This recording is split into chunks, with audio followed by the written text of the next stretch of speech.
Et voilà. Ouais, ça, c'est l'effet semaine dernière. Voilà. Pour ceux qui étaient là. En tout cas, moi, j'y étais pas. Que j'étais au début, après, il est parti, il m'a laissé sur la route. Voilà. Alors, on va essayer d'atterrir cette semaine. Bonjour, Rav. Bonjour, Fabrice. Est-ce que tu es avec nous aujourd'hui? Je pense, oui, je pense. Est-ce que tu peux rester avec nous aujourd'hui?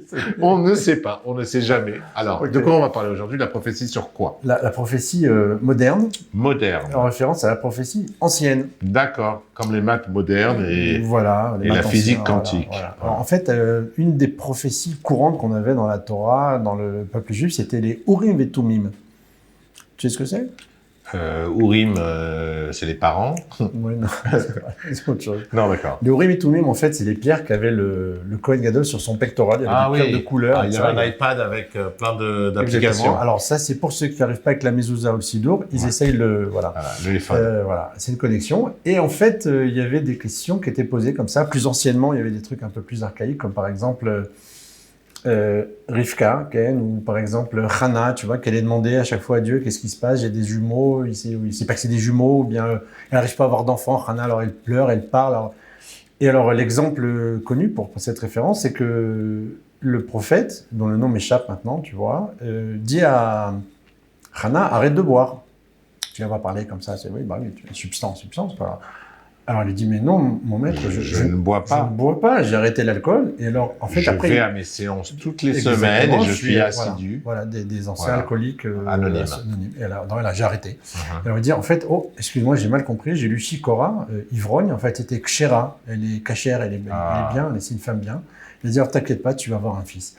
Et en fait, c'est ça, c'est la lecture des lettres, sauf qu'il n'a pas le mode d'emploi, donc il a mal lu les lettres en question. Et dans le Beth Amikdash, c'est ce qu'on appelle les Urim et Tumim. Il y avait des pierres avec des lumières, avec des lettres, et il fallait en fait déconnecter. J'ai oublié le mot français. Il fallait. Dis-le en hébreu. En hébreu, non, c'est traduire quoi, si tu veux. Il n'a pas dit en hébreu. Non, je l'ai pas dit en hébreu. J'ai oublié le mot. Voilà. Dis-le en russe. En russe. En slave. En fait, donc il y avait des lumières et il fallait appuyer sur le buzzer quand on avait la réponse. Ça, ouais. Okay. Non, il fallait arriver à lire au niveau de ces lumières-là pour savoir quel est le message qui était passé. Donc Urim et Turim, c'était deux. C'était les pierres, des pierres. Deux pierres. Non, elle était 12. Ouais. Urim et Turim. Urim et Tumim. C'est d'accord. C'est pas et Tumim. Non, Urim, Vetumim. En fait, ce sont les pierres polies. Ils sont de couleurs différentes. Très polies, jamais le gros mot. Non, très polies. Ok. Et se trouve sur le pectoral du Cohen.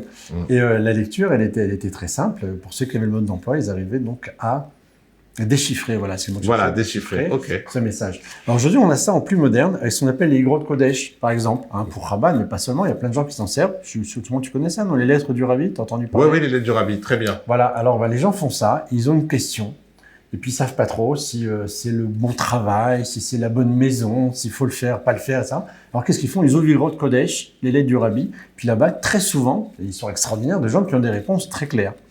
En fait, qu'est-ce qu'ils font? C'est Urim et Tumim de l'époque, du Beth Amikdash, mais en plus moderne, avec les lettres du Rabbi. Et en vérité, je vais te dire, moi, ça m'est arrivé une fois, j'étais en situation de ne pas avoir le livre, j'ai pris un chumash, et j'ai eu une réponse extraordinaire. Ça va? Ah oui, c'est en français ici, on l'a en hébreu, en russe. Alors, par exemple, je demande, est-ce que le rabbin à côté de moi va bien? J'ouvre. Est-ce qu'il utilise des substances? Et là, j'ai bien reçu votre lettre. Ok. Bon, ça commence bien. Donc voilà, ça va. Il a reçu ma lettre. Oui. Et donc comme ça, tu fais comme ça. Oui, tu regardes. Tu ouvres et le rabbi te répond. Exactement. Alors je l'ai fait avant de venir. Quand on dit le rabbi, on parle d'Hachem, bien sûr. Oui, bien sûr. On parle d'un prophète, on parle d'un homme qui a une connexion.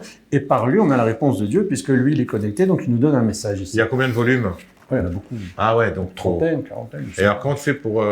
quand tu prends un ouvrage au hasard, au pifomètre, tu prends une page au pifomètre, et si tu as la chance, le mérite, tu as une réponse. Alors, je vais te faire une petite révélation, un scoop. Avant de venir, j'ai regardé mon Igrot Kodesh. Alors, incroyable, le rabbi me dit, il me dit, voilà, par la lettre, si on vous demande même de le traduire en français, quand votre message il est en hébreu, mais on vous demande de faire, faites-le, c'est chacun dans une langue. À son niveau. Il parle du français là-bas, justement. Il parle plein de langues, mais même en français, tu vois. Donc, je dis, c'est incroyable. Donc, on a Israël Torah. Est-ce qu'il parle de Shimshon? Ah bah oui. Hein? Oui, puisque c'est lui qui diffuse en français. Ah, Chazak, c'est beau. Ouais. Alors, il y a une pub, il y a une promotion pour Shimshon dans les grottes Kodesh. Je t'ai dit que mon anniversaire, c'était le 11 Nissan. Ah non, je savais pas. Comme le rabbi. Ouais. Et on vient d'apprendre cette année que Rav Ben Chetrit aussi. Hein, Shimshon, il me confirme. Rav Ben Chetrit, il est né en 11 Nissan. On est en fait le club des 11 Nissan, ça s'appelle. Wow. J'adore. Wow. J'ai essayé de vendre ma date de naissance à un Chabad. J'ai des propositions, je vais voir. Peux-tu m'aider? On est bon? Ah, on est parfait. À la prochaine. C'est l'Urim et Tumim de Ah, pardon, à on la est pas prochaine. Non, c'est fini, j'ai terminé, c'est bon. Ok. C'est juste pour transmettre le dernier message.